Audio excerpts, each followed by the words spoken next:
દાસાનું દાસ એટલે શું? દાસના દાસ આ પણ વિસ્તારથી સમજ્યા હતા. જો કેટલું યાદ છે તમને બધાને. શબ્દ પર ધ્યાન આપો. દાસ, અનુદાસ. પુષ્ટિ માર્ગમાં દાસત્વ કોને પ્રાપ્ત થયું છે? વ્રજ ભક્તોને, અથવા તો 84,252 વૈષ્ણવોને. આ વ્રજભક્તો ગોપીજનો કે 84,252 વૈષ્ણવોનું જે લોકો અનુસરણ કરે છે, એમના પગલે પગલે જે ચાલે છે, દાસ, અનુ અને ત્રીજી પેઢી એમના પણ દાસ.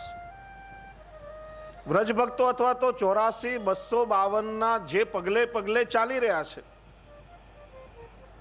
એવા ભગવદીય વૈષ્ણવોનું દાસત્વ પ્રાપ્ત થાય તો પણ આપણું અહોભાગ્ય કહેવાય. એટલા માટે પોતાની જાતને સંબોધન કરી માટે બીજા પગથિયે આપણે ચડવા પડે છે. હાથમાં તુલસી પત્ર લઈ ગદ્ય મંત્ર બોલી આપણે સૌએ પ્રભુને નિવેદન કર્યું અને દાસત્વની પ્રતિજ્ઞા સ્વીકારી છે. હે કૃષ્ણ, હું તમારો દાસ છું. જીવ બ્રહ્મ સંબંધ લીધા પછી ઠાકોરજીની સેવા પરાયણ થાય ત્યારે સૌથી પહેલું પગથિયું દાસત્વનું ચડે છે. યાદ રાખો, જ્યાં સુધી આપણે ઠાકોરજીની સેવા કરતા નથી ત્યાં સુધી હજી દાસ બનવાનો અધિકાર પણ આપણો સિદ્ધ થયો નથી. ખાલી પ્રતિજ્ઞા તો કરી પણ જીવનમાં હજી એ દાસત્વ ઉતર્યું નથી. પ્રભુની સેવા પરાયણ થાય ત્યારે દાસ કહેવાય છે. દાસ ભાવથી સેવા કરતા કરતા સેવાની રીતિમાં પ્રીતિનો સમન્વય થાય.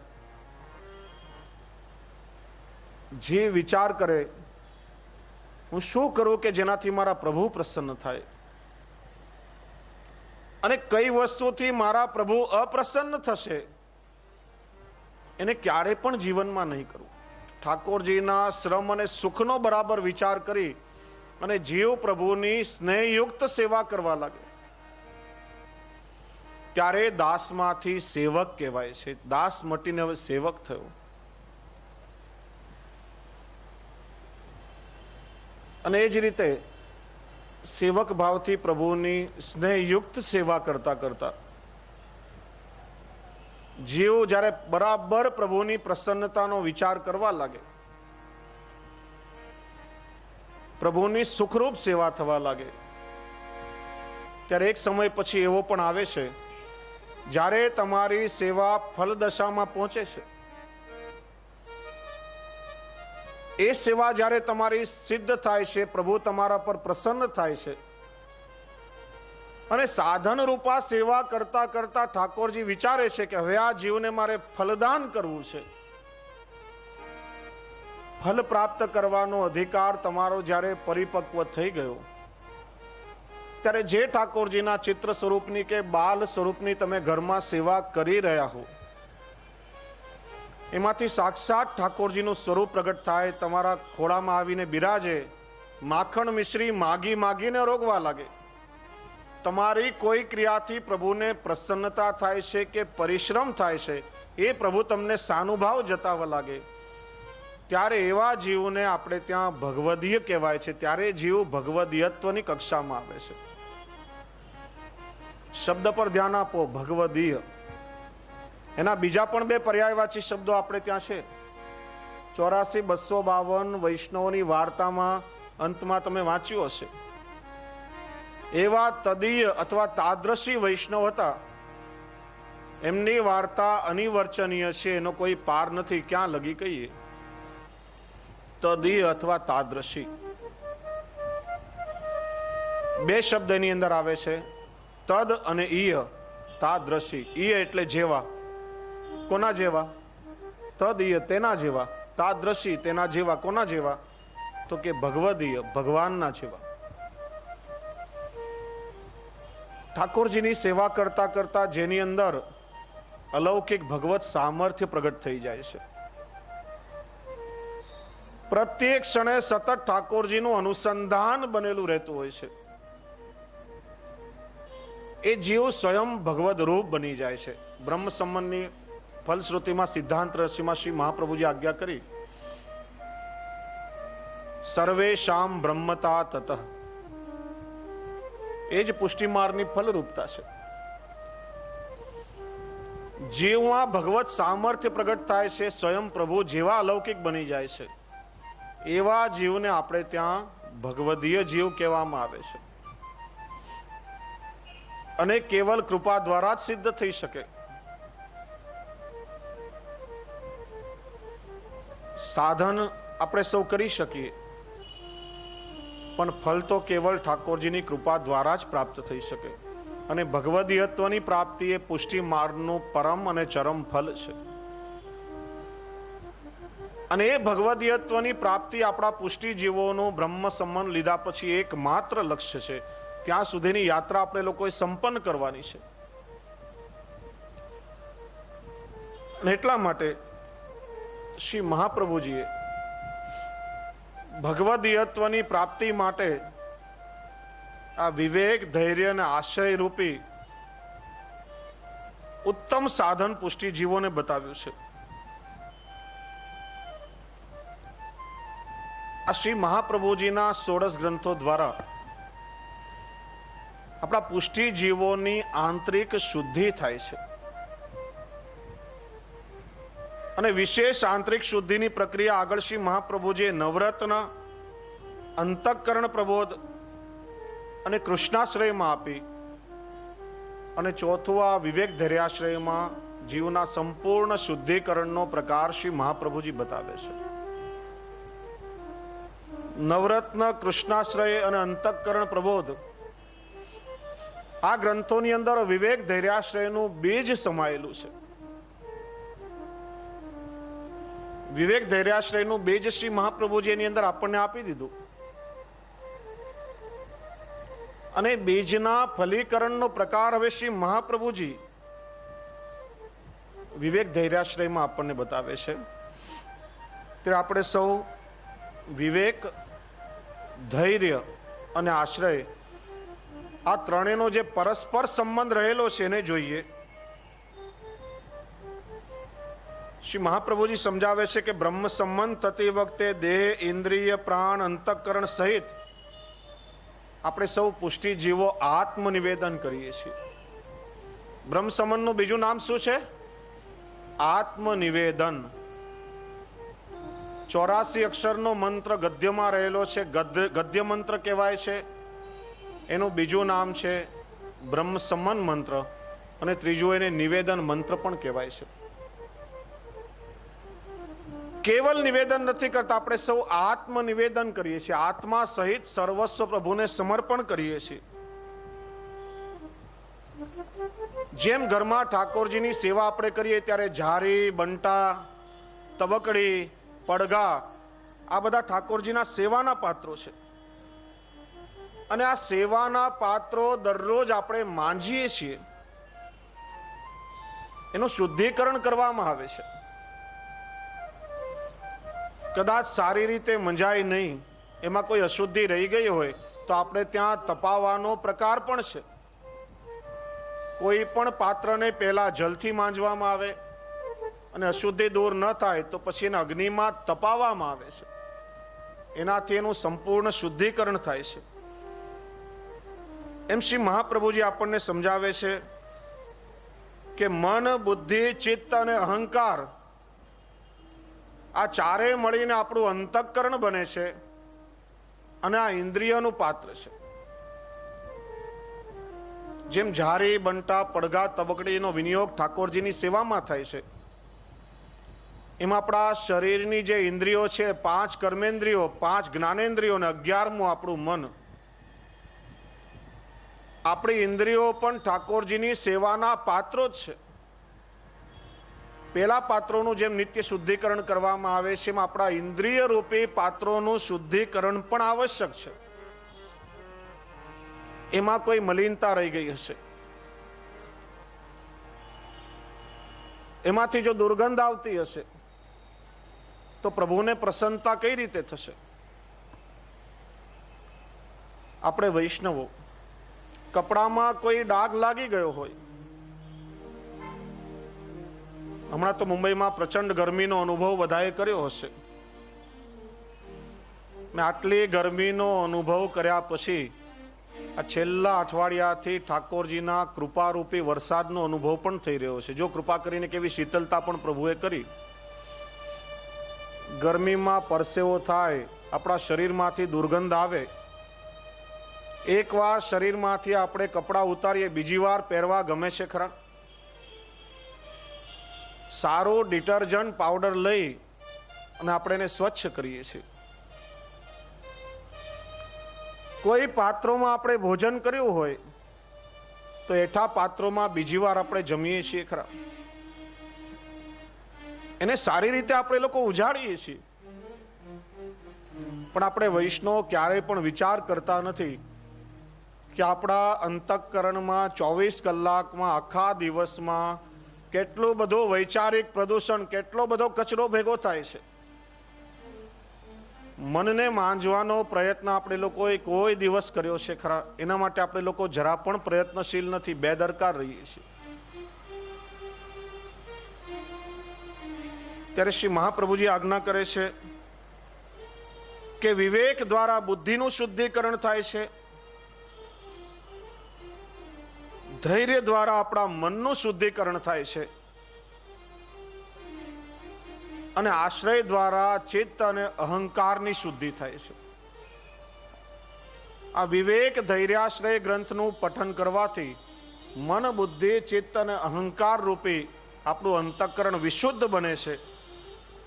અને અંતઃકરણ જ્યારે વિશુદ્ધ બને ત્યારે જ કૃપા કરીને સર્વેશ્વર સર્વાત્મા પ્રભુનો આવિર્ભાવ આપણા અંતઃકરણમાં થાય છે, અને ત્યારે જ પ્રભુની લીલાઓનો અનુભવ થાય છે. જ્યાં સુધી આપણા અંતઃકરણમાં કોઈ પણ પ્રકારની અશુદ્ધિ હશે, શ્રી મહાપ્રભુજી આગળ આજ્ઞા કરી, વિષયાક્રાંત દેહાનામ નાવેશ સર્વથા હરે. જીવનો સ્વભાવ છે, આપણે લોકો આજે આકંઠ કેવલ લૌકિક વિષયોમાં ખૂપી ગયા છીએ. વિષય વાસનાઓ રૂપી કૂડો કચરો જ્યાં સુધી આપણી અંદર ભરેલો હશે ત્યાં સુધી પ્રભુ તો શું, એનો આવેશ પણ આપણી અંદર આવી શકવાનો નથી. શિક્ષાપત્રમાં ચર્ચા થઈ હતી, કોઈ જગ્યાએ આપણે જઈને બેસવું હોય, ગંદકી પડી હોય, દુર્ગંધ મારતી હોય, અશુદ્ધ સ્થાન હોય તો આપણને બેસવું ગમે છે ખરા? તરત જ રૂમાલ લઈને આપણે આમ નાક બંધ કરી લઈએ છીએ, તરત જ આપણું મોઢું બગડી જાય. કોઈ પણ ગંદકી વાળી જગ્યામાં માણસને જવું પણ ગમતું નથી, બેસવું ક્યાંથી ગમે?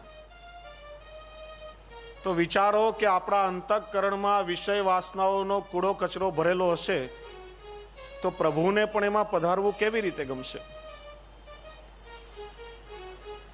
એટલે શ્રી મહાપ્રભુજી આજ્ઞા કરે છે, અંતઃકરણનું શુદ્ધિકરણ આવશ્યક છે. દેહ અને ઇન્દ્રિયો વિશુદ્ધ બની જશે, પ્રભુના લાયક પાત્રતા સિદ્ધ થઈ જશે, ત્યારે કૃપા કરીને ઠાકોરજી આપણા અંતઃકરણમાં બિરાજશે અને નિત્ય પોતાની અનંત લીલાઓ દ્વારા કૃપાનો અનુભવ આપણને કરાવશે. વૈષ્ણવ આપણે એક વાતનો વિચાર કરવો જોઈએ.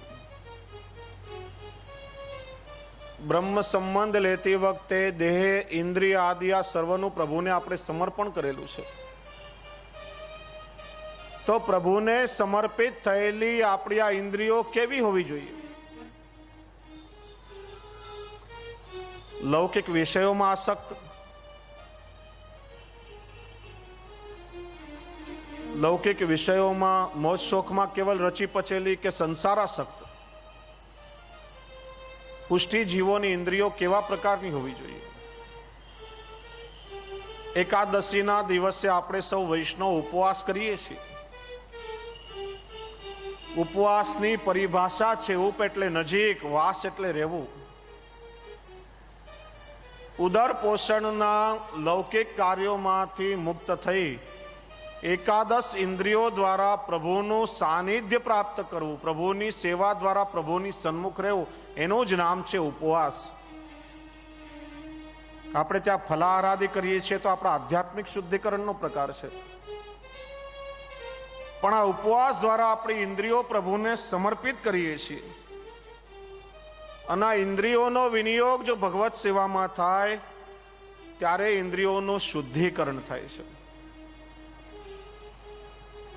ત્યારે શ્રી મહાપ્રભુજી આ ત્રણેય ક્રમમાં જે મૂક્યા છે, સૌથી પહેલા વિવેક, પછી ધૈર્ય અને પછી આશ્રય. શ્રી મહાપ્રભુજી આપણને સમજાવે છે કે વિવેકથી ધૈર્ય પ્રાપ્ત થાય છે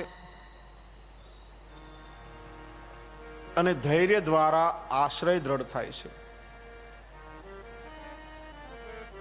વિવેક અને ધૈર્ય એ જીવકૃત સાધ્ય છે. જ્યારે વિવેક અને ધૈર્ય દ્વારા સંતોષ પામેલા પ્રભુ કૃપા કરે તો જ ઠાકોરજીનો આશ્રય સિદ્ધ થાય છે. આશ્રય જીવ સાધ્ય નથી, એ કેવલ પ્રભુની કૃપા સાધ્ય છે. વિવેક અને ધૈર્ય એ જીવકૃત છે. વિવેક અને ધૈર્ય બંને આપણે કેળવી શકીએ છીએ, પોતાના પ્રયત્નોથી આપણે એને પ્રાપ્ત કરી શકીએ. પણ આશ્રય પોતાના પ્રયત્નોથી સાધી શકાતો નથી. શ્રી મહાપ્રભુજી આપણને સમજાવે છે કે આશ્રય ઠાકોરજીનું કૃપા સાધ્ય છે, કેવલ ભગવત કૃપાથી પ્રાપ્ત થાય છે. વિવેક એ બૌદ્ધિક છે, માણસ બુદ્ધિથી વિચાર કરી શકે છે. ધૈર્ય છે એ માનસિક છે. ધૈર્ય માણસ મનથી ધારણ કરી શકે છે અને આશ્રય છે એ આત્મિક છે. બૌદ્ધિક જાગૃતિ મનની નબળાઈઓને ફગાવી શકે છે. વૈચારિક સંતુલન કોઈ પણ પ્રકારના માનસિક ઉત્પાતને શાંત કરી શકે છે. પણ જ્યારે જાગૃત બુદ્ધિ અને સુદૃઢ મન પ્રભુનો આશ્રય ગ્રહણ કરે છે, પછી આ વિશ્વની કોઈ પણ શક્તિ એને અવનતિના ખાડામાં ફેંકી શકતી નથી. દુનિયાની કોઈ પણ તાકાત એ વ્યક્તિને પોતાના માર્ગ પરથી પછી વિચલિત બનાવી શકતી નથી. એટલા માટે પુષ્ટિ માર્ગીય વૈષ્ણવોએ શ્રી મહાપ્રભુજીના વિવેક ધૈર્યાશ્રય ગ્રંથનો નિત્ય અર્થ સહિત પાઠ કરવો અને એનું ચિંતન કરવું. શ્રી આચાર્ય ચરણની કૃપાથી વિવેક ધૈર્ય તમે કેળવશો તો કૃપા દ્વારા સ્વતઃ તમને આશ્રય સિદ્ધ થઈ જશે. હવે ક્રમશઃ શ્રી આચાર્ય ચરણની આજ્ઞાઓને આપણે સમજવાનો પ્રયત્ન કરીએ. તો પહેલા શ્લોકમાં શ્રી આચાર્ય ચરણ આજ્ઞા કરે છે, વિવેક ધૈર્ય સતતમ રક્ષણીય તથાશ્રય વિવેકસ્તુ હરિ સર્વમ નિજ્જે ચાત કરિષ્યતિ.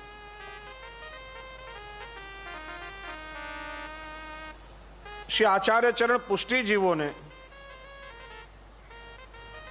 પુષ્ટિ પુરુષોત્તમ ભગવાન શ્રી કૃષ્ણના ચરણનો આશ્રય દ્રઢ થાય તે માટે વિવેક અને ધૈર્યનું રક્ષણ કરવાની આજ્ઞા કરે છે. અને એટલું જ નહીં, વિવેક અને ધૈર્યનો સ્પષ્ટ પરિચય પણ શ્રી મહાપ્રભુજી આપણને કરાવે છે. વૈષ્ણવ જે માર્ગે આપણે જવું હોય, જે માર્ગ પર આપણે ચાલવું હોય, માર્ગના સાધકો અને બાધકો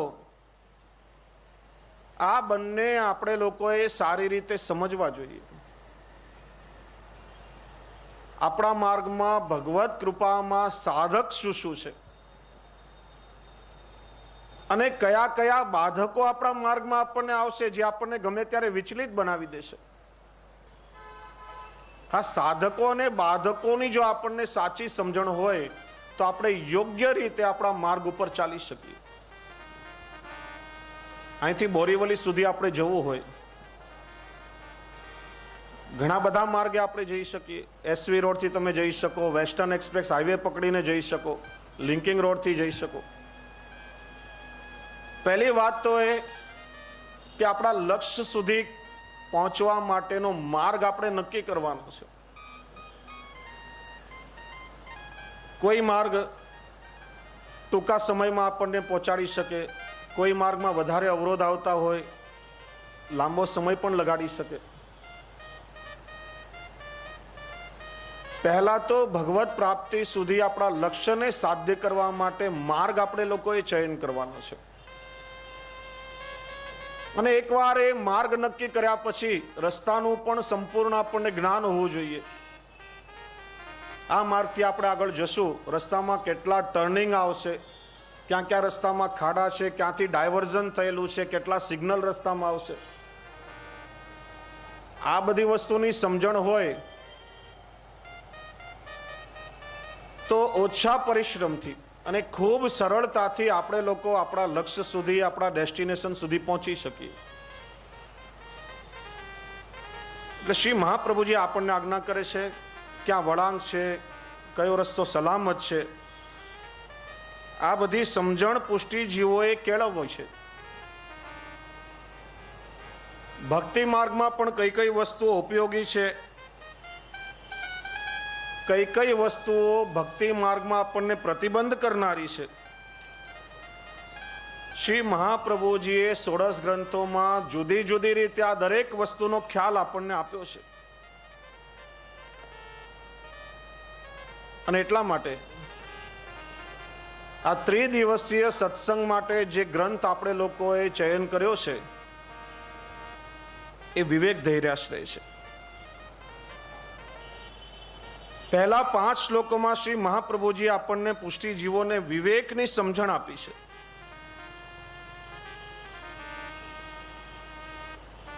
વિવેકનો અહીંયા લૌકિક સ્થૂળ અર્થ કરવાનો નથી. લૌકિકમાં વિવેક એટલે વ્યવહાર, વિનમ્ર હોવું, વ્યવહાર નિપુણ હોવું. જેમ કે કોઈ ભાઈ બહુ વિનમ્રતાથી વર્તન કરે તો આપણે કહીએ કે બહુ વિવેકી છે, અથવા તો વ્યવહારમાં બહુ કુશળ હોય તો આપણે કહીએ કે ખૂબ જ વિવેકી છે. જેમ કે આપણે ફલાણા વ્યક્તિને ત્યાં અમુક પ્રસંગમાં ગયા હતા, એણે આપણને જમવાનો વિવેક કર્યો હતો, આપણા પ્રસંગમાં એ આવ્યા છે તો આપણે પણ એમને જમવાનો વિવેક કરવો પડશે.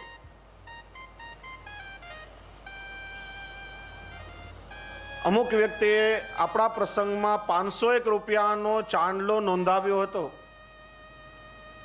તો સામે આપણે પણ એટલા ચાંદલાનો વિવેક કરવો પડશે. સામાન્ય લૌકિક જીવનમાં આપણે લોકો વિવેકનો અર્થ વ્યવહાર માટે કરીએ છીએ. વિવેકનો અર્થ થાય છે વ્યવહારિક ડાપણ, પણ એનો આધ્યાત્મિક સંદર્ભ જુદો છે. વિવેક શબ્દનો આધ્યાત્મિક અર્થ શાસ્ત્રોમાં બતાવવામાં આવ્યો છે. વિવેક એટલે સાચી સમજણ કેળવવી. વિવેક એટલે હંસ વૃત્તિ. હંસને વિવેકી કયો છે. એનું કારણ તમે સાંભળ્યું હશે, દૂધ અને પાણીનું જો મિશ્રણ થઈ જાય તો દુનિયાનો કોઈ પણ વ્યક્તિ દૂધ અને પાણીને નોખા પાડી શકતો નથી. હા, સમજો કે થોડી વધારે સાકર એની અંદર પડી જાય અને ઓગળે એની પહેલા જો આપણે ચેતીએ તો વધારાની સાકર પાછી લઈ શકાય, પણ દૂધ અને પાણીને કોઈ પણ જુદા પાડી શકતું નથી. એક ઉપાય છે, અગ્નિ ઉપર આપણે દૂધને મૂકીએ, અગ્નિ દૂધને જુદું કરે, પાણીને બાળી નાખે છે, પણ દૂધ અને પાણીને જુદા પાડી શકતું નથી.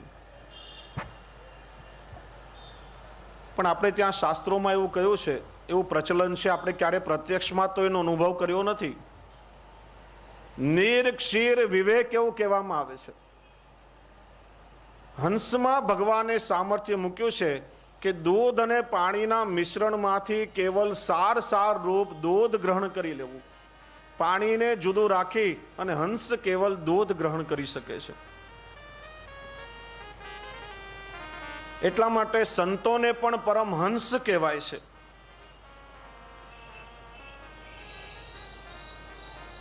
વિવેકનો અર્થ થાય છે આ જગત ગુણ અને દોષોનું મિશ્રણ છે.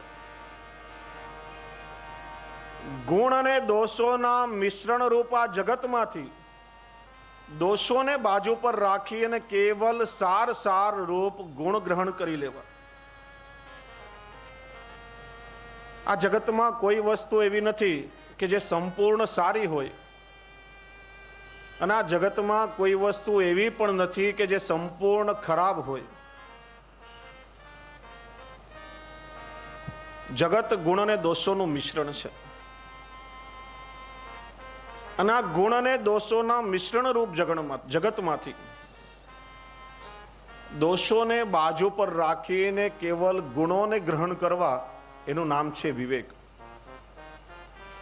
જો ખેતરમાં ઘઉં ઉગ્યા હોય,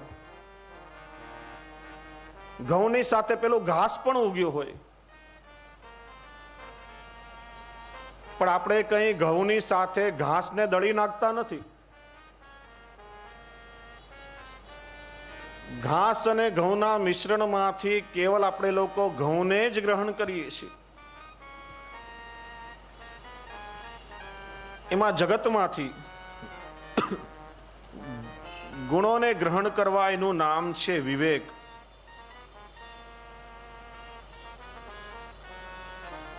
રાજર્ષિ ભર્તૃહરિ, જેમણે ટોચનો રાજ્ય વૈભવ પણ ભોગવ્યો, બધા જ પ્રકારના સુખોનો પોતાના જીવનમાં એમણે પૂર્ણ અનુભવ કર્યો,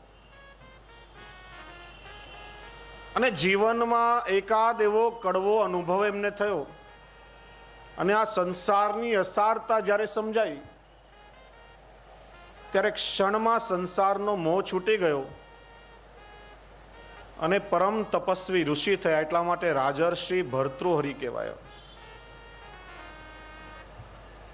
જેમણે ટોચનું સુખ પણ પોતાના જીવનમાં માણ્યું, અને એવો વૈરાગ્ય આવ્યો કે એક પરમ સંન્યાસી થયા, એક અવસ્થા એમણે પ્રાપ્ત કરી, અને પોતાના સમગ્ર જીવનના અનુભવ રૂપે એમણે શ્રૃંગાર શતક, નીતિ શતક, જ્ઞાન શતક આદિ લખ્યા છે. પોતાના અનુભવોનો સંપૂર્ણ નિચોડ એમણે બતાવ્યો છે. સંસારનો બંને પ્રકારે જેમણે અનુભવ કર્યો, એવા ભર્તૃહરિ કહે છે કે આટલો અનુભવ કર્યા પછી હજી હું પણ નક્કી કરી શકતો નથી. ન જાને સંસાર કિમ અમૃતમય કિમ વિષમય. આ સંસાર ખરેખર અમૃતરૂપી છે કે ખરેખર વિષરૂપી છે.